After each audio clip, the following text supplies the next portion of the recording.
news media sort of seems like it has to take it seriously in order to be taken seriously. This is Sophia McLennan. She's written a couple of books about how political satire makes us smarter news consumers. And she argues that part of why satire is better at covering Trump is that traditional journalists don't always know when to call bullshit. Look at what happened after Trump tweeted that Obama had wiretapped his phones at Trump Tower. Comedians all covered it basically the same way. They said it was baseless. Trump has not produced a shred of evidence. There was no evidence for Trump's claims. Pointed out that it came from a fringe conspiracy theorist. The Doolally radio host. Right-wing radio host and unlicensed gynecologist Mark Levin. And then made clear how bonkers this whole thing was. The craziest thing about Trump calling for an investigation without any evidence is that it actually worked. Congress is going to investigate Trump's wiretapping claim. Now compare that to the way that major news networks covered that same story. They correctly reported that Trump's claim was false, no facts to back up his startling allegation, but then went on to spend segment after segment after segment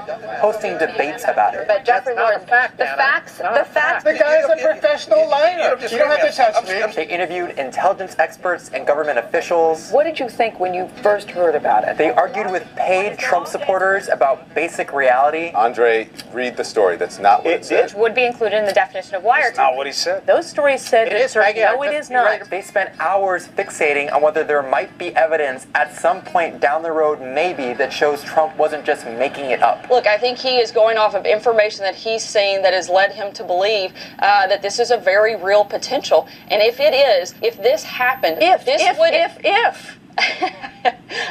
The problem with this kind of coverage isn't that it's inaccurate, it's that it takes bullshit way too seriously. There could be something that comes out in 2 weeks, and if there is, we're having a different conversation. It'd be like hosting a serious debate about whether the earth is flat, or whether Celine Dion can sing, or whether I wear underwear on recording days. Dude.